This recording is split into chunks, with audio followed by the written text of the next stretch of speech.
አካባቢ ፐርሰንት ትምህርት ቤቶቻችን መመዝገብ ጀምሯል። ልዩነቱ የመጣው 78% ትምህርት ቤቶች መመዝገብ ቢጀምሩም የተማሪዎቻችን ፐርሰንት ግን 47% ነው። ሰሞኑ የትራምፕ አስተዳደር ፍልስጤም ውስጥ ያለውን እልቂት ይቋጫል፣ ረሃቡን ያስታግሳል ሲል ያቀረበውን ባለ 20 ነጥብ እቅድ እስራኤል ያለምንም ማመንታት ተቀብላ ዓለምም በደስታ ሲፈነጥዝ ሐማስ ግን ሊበሏት ያሰቧት እንጅግራ ማለቱ አልቀረም። ቃላት ጦርነቱ ሲገቡ የሚስተዋሉ ትራምፕ ሩሲያ ከ3 ዓመት ተኩል በላይ የዘለቀውን ጦርነት ትንሿን ጎረቤቷን ማሸነፍ አለመቻሏ የወረቀት ነብር የሚያሰኛት መሆኑን በማንሳት ወርፈዋል። ለዚሁም የትራምፕ ትችት መልስ የሰጡት ቭላዲሚር ፑቲን የወረቀት ነብር ሂድና ከነዚህ የወረቀት ነብር ጋር ተነጋገር ሲሉ ለትራምፕ ፌዝ ቀጥተኛ ምላሽን ሰጥተዋል። መገናኛ ብዙሃን የህዝብን ሰላምና ደህንነት እንዲሁም ተጻራሪ መብቶችና ጥቅሞችን ባከበረ መልኩ በኃላፊነት መንቀሳቀሳቸውን ማረጋገጥና በህግ መሰረት እንዲሰሩ የሚያስችል የህግ ማዕቀፍና ስርዓት መዘርጋት በማስፈለጉ የመገናኛ ብዙሃን አዋጅ ሊወጣ ችሏል። ጤና ይስጥልን የተወደዳችሁ ተመልካቾቻችን፣ እነሆ ሰዓቱ ደርሶ ሀገሬ ዜና ተጀምሯል። በዛሬው ዜና ሰዓታችን ከሀገር ውስጥ እንዲሁም ከውጭ አጠናቀርናቸውን በርከት ያሉ መረጃዎች ወደ እናንተ የምናደርስ ነው የሚሆነው። እናንተ ውድ ተመልካቾቻችንም አብራችሁን እንድትቆዩ አክብሮታዊ ግብዣችን ነው። ሱባሎ ጋሻው ዜናውን እየመራው አብራችሁ ቆይታ አደርጋለሁ። ቀዳሚ ወደምናደርገው ዜና እናልፋለን። በአማራ ክልል ባለው ችግር ሳቢያ ከ3.9 ሚሊዮን በላይ ተማሪዎች ለትምህርት እንዳልተመዘገቡ ተነግሯል። አሁን ላይ በክልሉ 78% የሚሆኑ ትምህርት ቤቶች ምዝገባ ቢጀምሩም ከ2000 በላይ ትምህርት ቤቶች ግን ዝግ መሆናቸው ተጠቁሟል። አልታየህ ኪዳኔ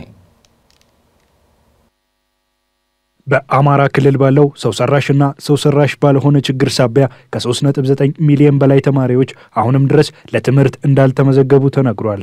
ይሄ የተነገረው በአማራ ክልል ትምህርት ጉዳይ ላይ ያተኮረ ውይይት ዛሬ መስከረም 23 2017 ዓ.ም በአዲስ አበባ በተደረገበት ወቅት ነው። በውይይቱ ላይ የተለያዩ ባለድርሻ አካላት ተገኝተዋል። በተያዘው ዓመት 7.4 ሚሊዮን ተማሪዎች መመዝገብ የነበረባቸው ቢሆንም እስከ መስከረም 20 ባለ መረጃ መሰረት የተመዘገቡት ተማሪዎች 3.4 ሚሊዮን ብቻ እንደሆኑ በመድረኩ ላይ ገለጻ ያቀረቡት የክልሉ ኮሙኒኬሽን ቢሮ ኃላፊ ዶክተር መንገሻ ፈንታው ገልጸዋል።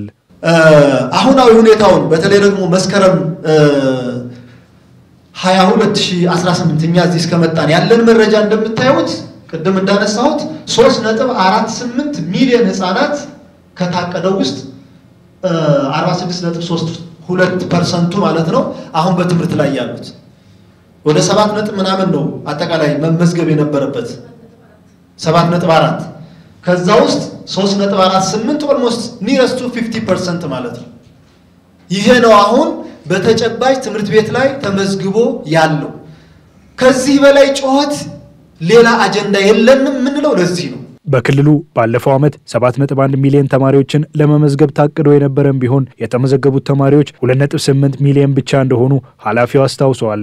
የክልሉ የትምህርት ቢሮ ኃላፊ ዶክተር ሙሉነሽ ደሴ በበኩላቸው የተማሪዎች የምዝገባ ቁጥር ዕለት ከዕለት እያደገ መሆኑን ገልጸዋል። በምዝገባ ምጣኔ ዝቅተኛ የሆነው የሁለተኛ ደረጃ ተማሪ እንደሆነ የገለጹት ዶክተር ሙሉነሽ በክልሉ የተመዘገቡ የሁለተኛ ደረጃ ተማሪዎች 28% ብቻ እንደሆኑ ገልጸዋል።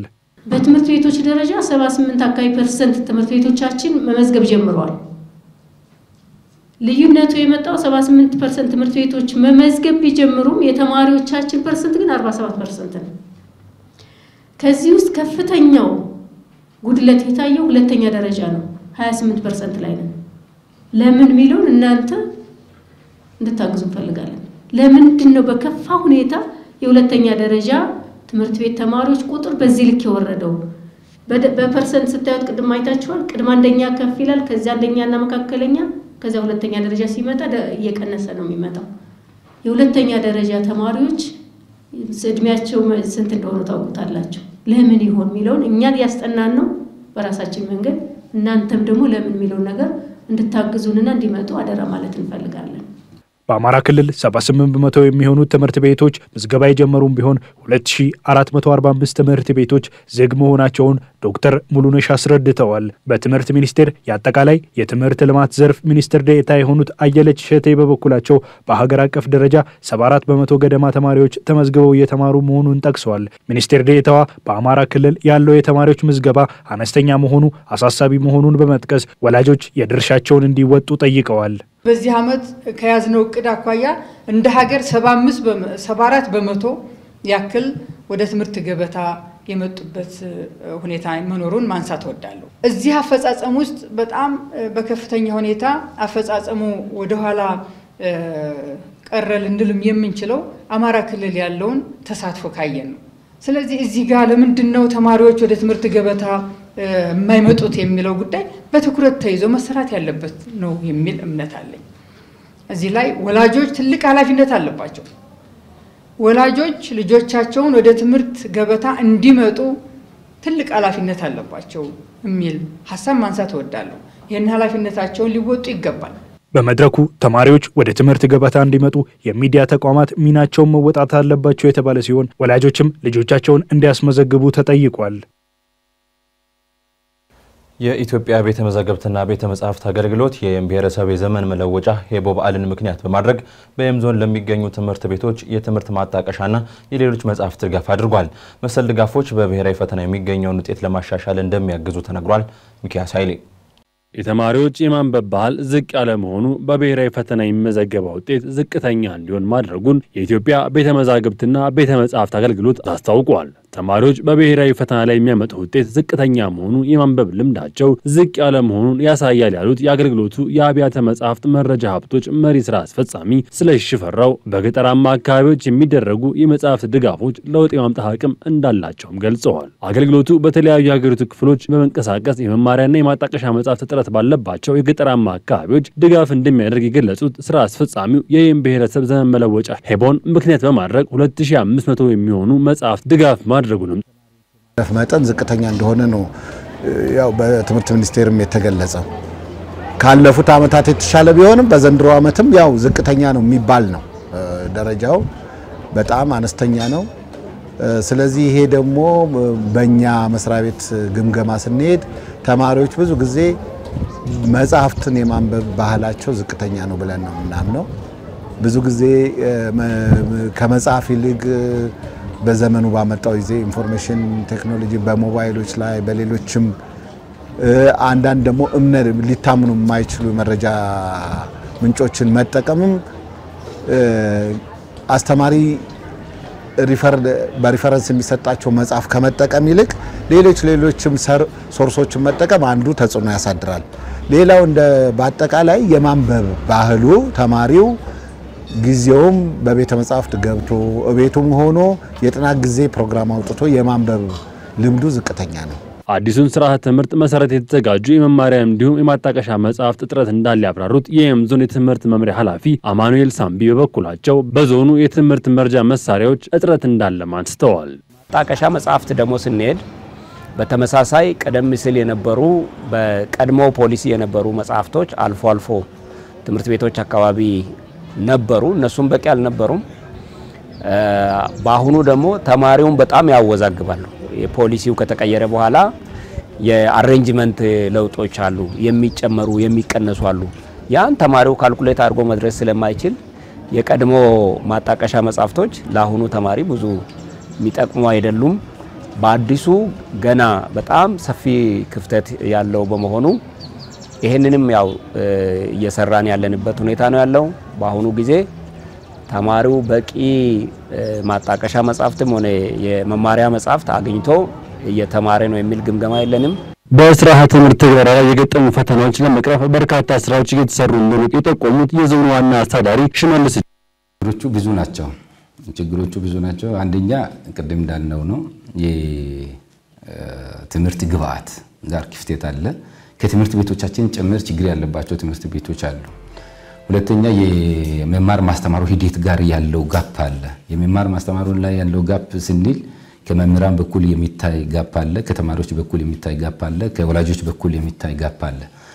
ይሄን ጠቅለል ባለ መንገድ በኖርም ሰፊውን ፓርት ደግሞ ሂደቱና የግብዓት አቅርቦቱ ተቀናጅቶ ካልደ ውድቀት የሚመጣው ከዛ ነው ማለት ነው። ከዚህ ውስጥ እንደ የመምህራን አቅም የማጎልበት ስራ ታቅዶ እየተሰራ ነው ያለው። አንዳንድ ከጅማ ዩኒቨርሲቲ ጋር ከወልቂጤ ዩኒቨርሲቲ ጋር ከወቻሞ ዩኒቨርሲቲ ጋር መዛግብትና ቤተ መጻሕፍት አገልግሎት በዞኑ ለሚገኙ ትምህርት ቤቶች ካደረገው ድጋፍ በተጨማሪ ለሳጃ ከተማ ማረሚያ ቤት ተመሳሳይ ድጋፍ አድርጓል። በፍልስጤም ያለውን ጦርነት ያስቆማል ተብሎ የታመነበትን የዶናልድ ትራምፕ እቅድ ውድቅ ማድረጉን የሐማስ የጋዛ ክንፍ አስታውቋል። የትራምፕና የኔታንያሁ እቅድ ሐማስን ማጥፋት ነው ሲልም እቅዱን አጣጥሏል። ዳግም ተገኝ ከሁለት ዓመታት በፊት በሐማስና እስራኤል መካከል የተጀመረውና ከ60 ሺህ በላይ የሚሆኑ ሰዎችን ሕይወት ያጠፋው ከባድ ጦርነት ሊቋጭ ጥቂት ቀናት ቀሩት ሲባል ዳግም እያገረሸ የተኩስ አቁም ስምምነት ሊደረግ መሆኑ ሲገለጽ፣ በአንድ ወገን አለመስማማት ሲባባስ የፍልስጤም መሬት በኔታንያሁ መንግስት ወታደሮች እየታረሰ ሰማዩ በሰው አልባ አውሮፕላኖች ተኩስ ድምፅ እየታመሰ ቀጥሏል። ከሰሞኑ የትራምፕ አስተዳደር ፍልስጤም ውስጥ ያለውን እልቂት ይቋጫል፣ ረሃቡን ያስታግሳል ሲል ያቀረበውን ባለ 20 ነጥብ እቅድ እስራኤል ያለምንም ማመንታት ተቀብላ ዓለምም በደስታ ሲፈነጥዝ ሐማስ ግን ሊበሏት ያሰቧትን ጅግራ ማለቱ አልቀረም። በዚህ ሳምንት ይፋ የተደረገው ባለ 20 ነጥብ እቅድ እስራኤል ከጋዛ የምትወጣበትን ዝግጅት፣ የሐማስ ትጥቅ ማስፈታትና በዓለም አቀፍ አካል የሚመራ የሽግግር መንግስት እቅድን ያካተተ ነው። በጋዛ የሚገኘው የሐማስ ወታደራዊ መሪም ይህ የተኩስ አቁም ስምምነት ለአንድ ወገን ያደላና ሐማስን ለማጥፋት ያለመ ነው ማለቱ ተሰምቷል። እርቅ ለማውረድ የተላኩ ሸምጋዮችን ያነጋገረው ቢቢሲ ሸምጋዮቹ በሐማስ ወታደራዊ ክንፍ ኃላፊ የሆኑት ኢዝ አልዲን አልሃዳድን ማውራታቸውንና ኃላፊው እቅዱ ሐማስን ጨርሶ ለማጥፋት እየተነደፈ ነው ብለው እንደሚያምኑ በመግለጽ ቡድኑ ቢቀበለውም ባይቀበለውም መታገል ግን የግድ ነው ብለዋል። የአሜሪካው ፕሬዝዳንት ዶናልድ ትራምፕ ጦርነቱን ለማቆም ያቀዱት ባለ 20 ነጥብ ማዕቀፍ እቅድ አስቀድሞ በእስራኤል ተቀባይነት ያገኘው ሐማስ ትጥቅ እንደሚፈታና ወደፊት ጋዛን በማስተዳደር ላይ ምንም አይነት ሚና እንደሌለው የሚደነግግ በመሆኑ ነው። ከምዕራባውያን ጋር እሰጥ አገባ ውስጥ ያሉት የሩሲያው ፕሬዝዳንት ሳይቀሩ ሐሳብ የሰጡበት ይሄው የትራምፕና ኔታንያሁ እቅድ የሚሳካ እቅድ ስለመሆኑ ጥርጣሬ ውስጥ መግባቱን የፖለቲካ ተንታኞች ተናግረዋል። የጋዛ እልቂት የምዕራባውያን ውድቀት ማሳያ ነው ሲሉ ፑቲን በአሜሪካና አጋሮቿ ላይ ተሳልቀዋል። አክለውም ሐማስን ያገለለ ማንኛውም አይነት ስምምነት ሆነ አመራር ምርጫ ፍትሃዊ እንዳልሆነም ተናግረዋል። በሌላ በኩል የሐማስ ዋና አመራሮች የአሜሪካው ፕሬዝዳንት ዶናልድ ትራምፕ ጦርነቱን ለማስቆም ላቀረቡት ሐሳብ በቅርቡ ምላሽ እንደሚሰጡም ተነግሯል። የሐማስ የፖለቲካ ቢሮ አባል መሐመድ ናዝል ለአልጀዚራ አረብኛ እንደተናገሩት ቡድኑ እስራኤል በጋዛ ላይ የምታደርገውን ጦርነት ለማስቆም በማለም በትራምፕ እቅድ ላይ እየተወያየ መሆኑና በቅርቡም በውሳኔው ላይ ያለውን አቋም እንደሚያሳውቅ ተናግሯል። ሐማስ የፍልስጤም ተወካዮች እንደመሆናቸው የፍልስጤምን ሕዝብ ጥቅም በሚያስጠብቅ መልኩ ሐሳቡን የመግለጽ መብት አለው ያሉት ናዝል ጊዜ በአንገታችን ላይ የተዘረጋ ሰይፍ ነው ብለን ሳይሆን ለአሸናፊነት ነው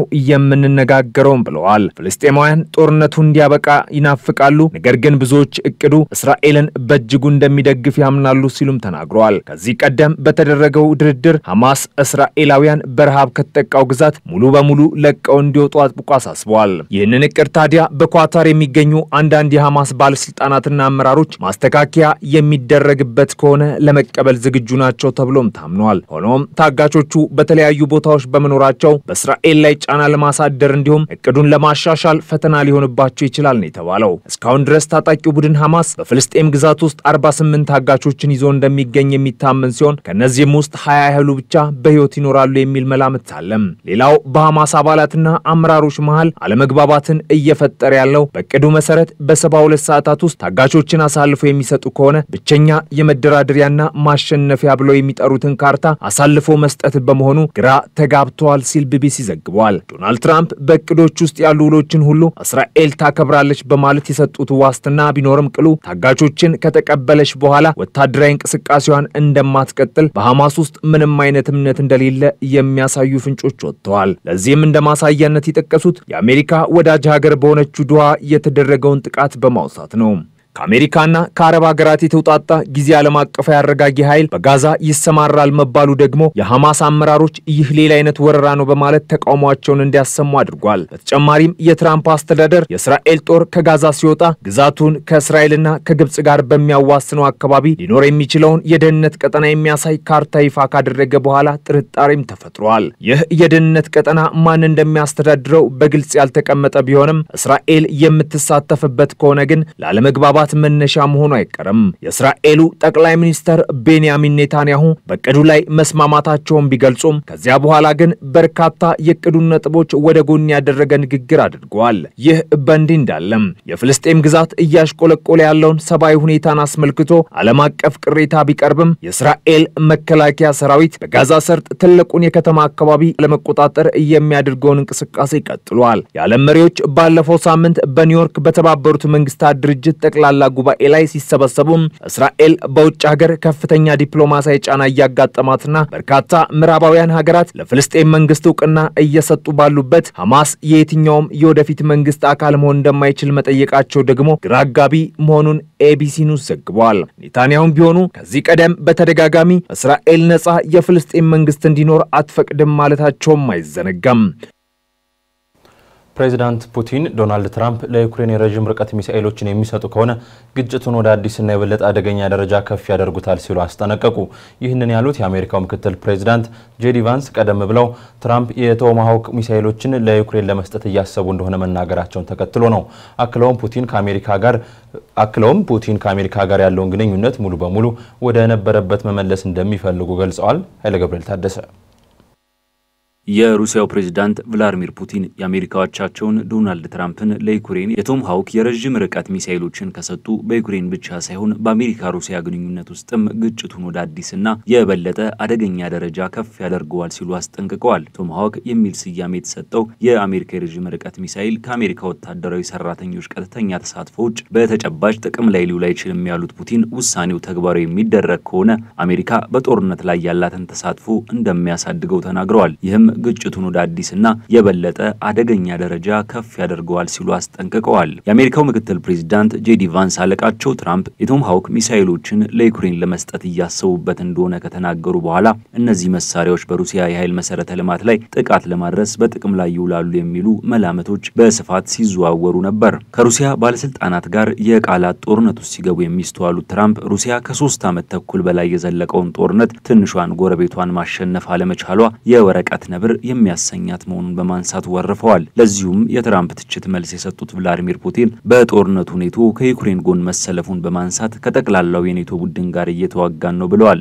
እንቅስቃሴያችንንም እንቀጥላለን ሲሉም በራስ የመተማመን ስሜት እንዳላቸው ተናግረዋል። ጥያቄውን ላነሳላቸው ጋዜጠኛም የወረቀት ነብር ሂድና ከነዚህ የወረቀት ነብር ጋር ተነጋገር ሲሉ ለትራምፕ ፌዝ ቀጥተኛ ምላሽን ሰጥተዋል። በሩሲያና በአሜሪካ መካከል ብዙ ልዩነቶች አሉ፣ ነገር ግን ይህ ለትላልቅ ሀገሮች የተለመደ ነው ያሉት ፑቲን ልክ እንደ ሩሲያ የአሜሪካ ፕሬዝዳንትና ቡድናቸው የሀገራቸውን ጥቅም የሚያስጠብቁ ምክንያታዊ ተዋናዮች ናቸው ሲሉ የተለሳለሰ መደምደሚያን ሰጥተዋል። ሩሲያ ከአሜሪካ ጋር ያላትን ግንኙነት ሙሉ በሙሉ ወደ ነበረበት መመለስ እንደምትፈልግም ጠቁመዋል። ዶናልድ ትራምፕ ከዚህ ቀደም በጦርነት ላይ የነበራቸው አቋም የማደራደር ጉዳይ ነበር። በዛን ወቅት ግን በፑቲን ላይ ያደርጋቸዋሉ ያሏቸውን ማስፈራሪያዎች ከንግግር ያለፉ አልነበሩም። ከቀድሞ ፕሬዝዳንት ጆ ባይደን በተለየ መልኩ ምንም አይነት የቀጥታ ተሳትፎን እንደማያደርጉ ሲገልጹም ሰንብተዋል።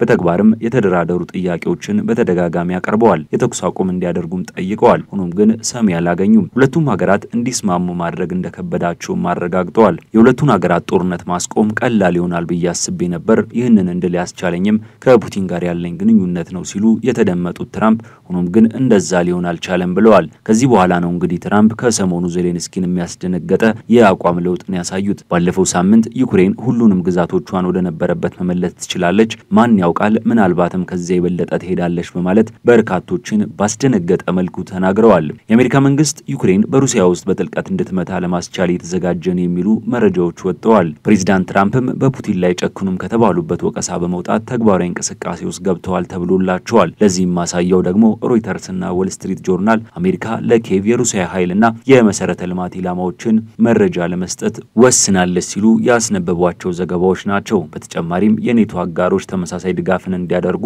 እየጠየቁ ነው ሲሉ የአሜሪካ ባለስልጣናት ለሮይተርስ ተናግረዋል። ዋሽንግተን ከኪየቭ ጋር የስለላ መረጃን ለረጅም ጊዜ ስትለዋወጥ ቆይታለች። ነገር ግን አሜሪካ የዩክሬን ረጅም ርቀት ጥቃቶችን በሩሲያ ኃይል መሰረተ ልማቶች ላይ ኢላማ እንዲያደርጉ ስትሰጥ ይህ የመጀመሪያው ነው ተብሏል።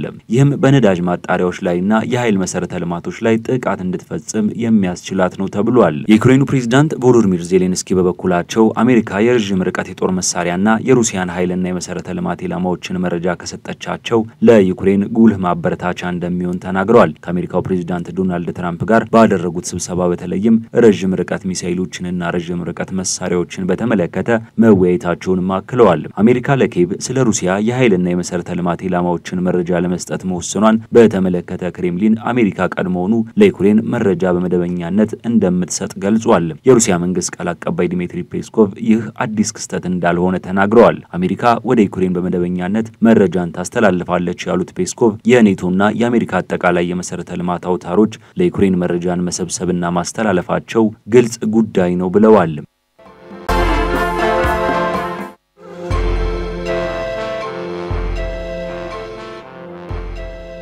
ሀገሬ ዜና እንደቀጠለ ነው። የተወደዳችሁ ተመልካቾቻችን አሁን ደግሞ ወደ አጫጭር መረጃዎች እናልፋለን። ባለፈው አንድ አመት ብቻ የኢኮኖሚያዊ አሻጥርን ጨምሮ ህገወጥ እንቅስቃሴዎች ላይ ተሳትፈዋል የተባሉ 39000 ሰነድ አልባ የውጭ ዜጎች መያዛቸውን የኢሚግሬሽንና ዜግነት አገልግሎት አስታውቋል።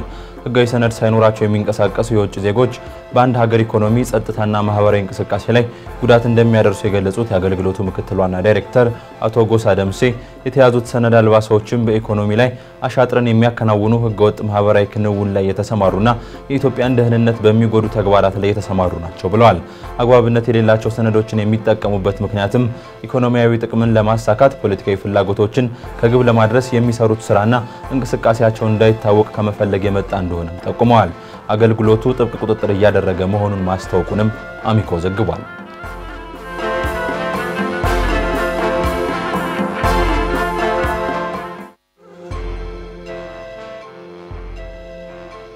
ኢትዮጵያ ከውጭ ሀገራት በህጋዊ መንገድ ከሚላክላት ገንዘብ የምታገኘው ገቢ ከሀገሪቱ አቅም 22 በመቶ ብቻ የሚሸፍን መሆኑ ተገልጿል።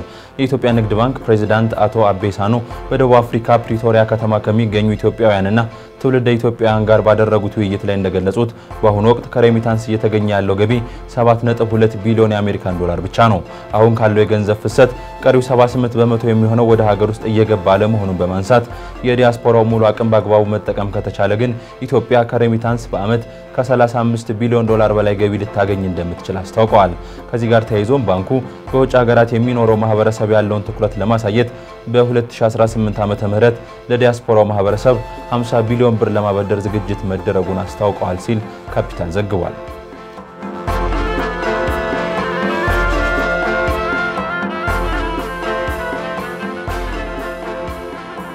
ኢትዮጵያ የመልክዓ ምድራዊ አመላካች የህግ ስርዓትን ተግባራዊ ባለማድረጓ ማግኘት የሚገባትን ጥቅም እያሳጣት ነው ተባለ። የኢትዮጵያ አእምሯዊ ንብረት ባለስልጣን ዋና ዳይሬክተር ወልዱ ይመሰል ኢትዮጵያ በግብርናና በእደ ጥበብ ምርቶች ብዙ ሀብት ቢኖራትም የመልክዓ ምድራዊ አመላካች ስርዓትን በመዘርጋትና የህግ ማዕቀፍን በማዘጋጀት ተግባራዊ ባለማድረጓ በተለይም ከግብርናና እደ ጥበብ ምርቶች ዘርፍ የሚገባትን ጥቅም እንዳታገኝ አድርጓታል ሲሉ ገልጸዋል። ዋና ዳይሬክተሩ ይህን ያሉት የኢትዮጵያ መልክዓ ምድራዊ አመላካች ምርቶችን በተመለከተ በተዘጋጀው ረቂቅ የህግ ማዕቀፍ ላይ ከተለያዩ ባለድርሻ አካላት ጋር ውይይት በተደረገበት ወቅት ነው። የማህበረሰብ ዕውቀትና የመልክዓ ምድራዊ አመላካች ስራ አስፈጻሚ ታደሰ ወርቁ በበኩላቸው ረቂቅ ህጉን ማዘጋጀት ከተጀመረ ከ2 ዓመት በላይ መሆኑን ገልጸው በአሁኑ ወቅት ረቂቅ ህጉን ለማጸደቅ ለሚመለከተው የመንግስት ተቋም ለመላክ የመጨረሻ ምዕራፍ ላይ መድረሱን ጠቁመዋል።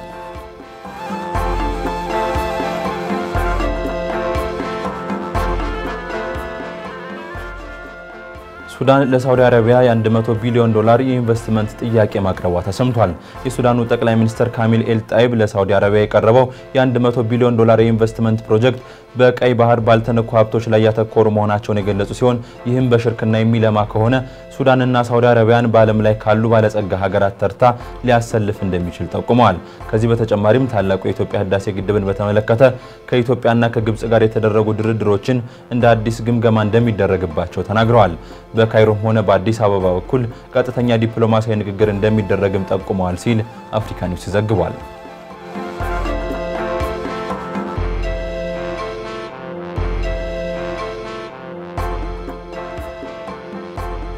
በድሮኖች እንቅስቃሴ ምክንያት በረራ አቋርጦ የነበረው የሙኒክ አየር ማረፊያ አገልግሎቱን በድጋሚ አስጀመረ። በጀርመን ሙኒክ አየር ማረፊያ ትላንት አመሻሽ ድሮኖች በመታየታቸው ከ17 በላይ በረራዎች ተሰርዘው 3000 የሚጠጉ ተጓዦች እንቅስቃሴ ተስተጓጉሎ ነበር። ድሮኖቹ ከየት እንደመጡና የማን ንብረቶች እንደሆኑ እስካሁን አልተረጋገጠም ሲል ቢቢሲ ዘግቧል። በጀርመን ሙኒክ በአየር ማረፊያው በታዩት ድሮኖች የበረራ አገልግሎት ለ2 ሰዓት ያህል የተቋረጠ ሲሆን የዓለም አቀፍ በረራ መረጃዎችን እንደሚያጋራው ፍላይት ራዳር መረጃ ሙኒክ ማረፍ የነበረባቸው አውሮፕላኖች ስቱትጋርት፣ ፍራንክፈርትና በሌሎች ከተሞች ለማረፍ ተገደዋል። ባልተለመደ መልኩ በድሮኖች እንቅስቃሴ የተነሳ ባለፉት ሳምንታት በአውሮፓ የተለያዩ ከተሞች በርካታ በረራዎችና አየር ማረፊያዎች መዘጋታቸው ይታወቃል። የአየር ክልሏ በድሮን የተጣሰባት ዴንማርክም የአውሮፓ ህብረት በዚህ ጉዳይ ላይ ጠንካራ ምላሽ እንዲሰጥ ለመምከር ጥሪ ካቀረበች በኋላ ህብረቱ ደህንነትን በማጠናከር ዙሪያ መምከሩ ይታወሳል።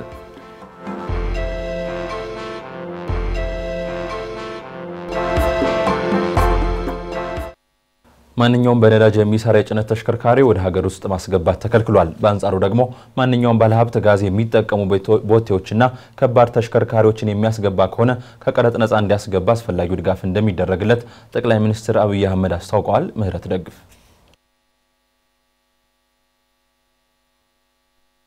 ማንኛውም በነዳጅ የሚሰራ የጭነት ተሽከርካሪ ወደ ኢትዮጵያ ማስገባት የተከለከለ ነው ሲሉ ጠቅላይ ሚኒስትር አብይ አህመድ ተናገሩ። በአንጻሩ ደግሞ ማንኛውም ባለሀብት ጋዝ የሚጠቀሙ ቦቴዎችና ከባድ ተሽከርካሪዎችን የሚያስገባ ከሆነ ከቀረጥ ነፃ እንዲያስገባ አስፈላጊው ድጋፍ እንደሚደረግለት አስታውቀዋል።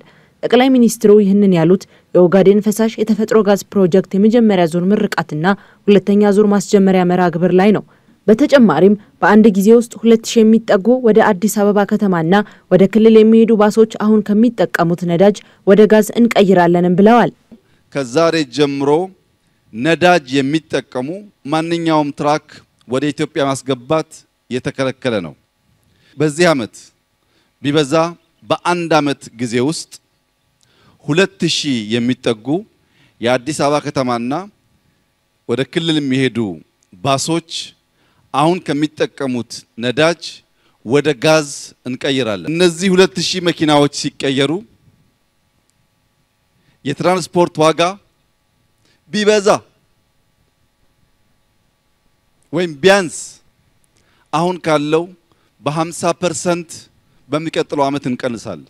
በዓለማችን ላይ የተፈጥሮ ጋዝን የሚጠቀሙ ተሽከርካሪዎች መጠን ከፍተኛ የሚባል ባይሆንም ዝቅተኛ የካርበን ዳይኦክሳይድ ልቀት እንዳላቸው መረጃዎች ያሳያሉ። ከቤንዚን እና ናፍጣ ጋር ሲነጻጸሩም ለአካባቢ ጥበቃ የተሻለ አስተዋጽኦ እንዳላቸው ቢነገርም በሀገር ውስጥ ተጠቃሚዎች ዘንድ በስፋት ጥቅም ላይ የማይውሉ መሆናቸው በስጋትነት የሚነሳ ጉዳይ ነው። ወደ ሀገር ውስጥ እንዳይገቡ የተከለከሉት ነዳጅ ተጠቃሚ የጭነት ተሽከርካሪዎች የራሳቸው የሆነ ጠቀሜታ ያላቸው መሆናቸውን ተከትሎ ሊሟሉ የሚገባቸው ጉዳዮች ላይ መስራት ያስፈልጋል የሚሉት ደግሞ የአውቶሞቲቭ ባለሙያው ሙራድ ከበበ ናቸው። ጅምር ነው ገና ጅምር።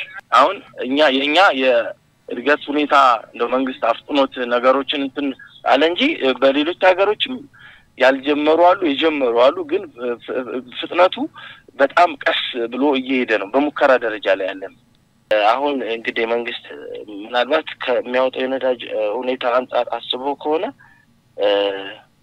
እንግዲህ የምናየው ነገር ነው የሚሆነው። አብዛኛው ነገር ግን ነዳጅ ያለው አድቫንቴጅ ይበልጣል ከዚህ ከጋዙም ማለት ነው። በጋዝ የሚሰራው ራሱን የቻለ ደግሞ ሌላ ቴክኖሎጂ ነው። ሌላ የመኪና አይነት ቅርጽ ነው። አሁን ያሉት መኪኖች አይነት ቅርጽ አይደለም ያለው።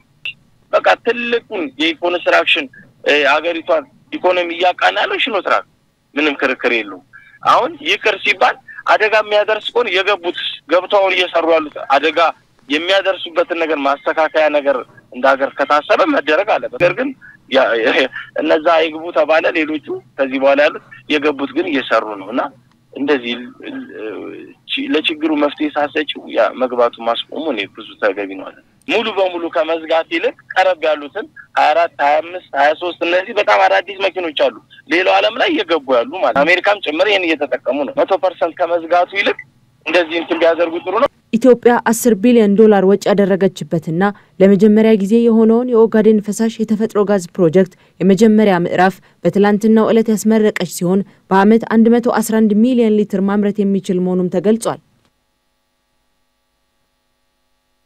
በፕሬስና ሀሳብን በነጻ የመግለጽ ህገ መንግስታዊ መብት ላይ የተደረጉ ገደቦች እንዳሉ ሆነው በመገናኛ ብዙሃን የስም ማጥፋት ቢካሄድ በፍትሐ ብሔር ህጉ እንጂ በወንጀል ህጉ አይታይም። በመገናኛ ብዙሃን ስለሚጠፋ ስም ህጉ ምን ይላል? የዛሬው ከጠበቃው ጋር ጥንቅራችን ትኩረት ነው።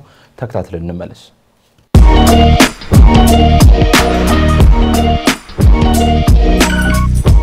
ጤና ይስጥልን። የስም ማጥፋት ተግባር በመገናኛ ብዙሃን በፍትሐ ብሔር እንጂ በወንጀል የማያስጠይቅ መሆኑን በተመለከተ ገነክ መረጃ ላካፍላችሁ። ጠበቃ አንዳርጌ ካሴ ነኝ። አብራችሁን ቆዩ።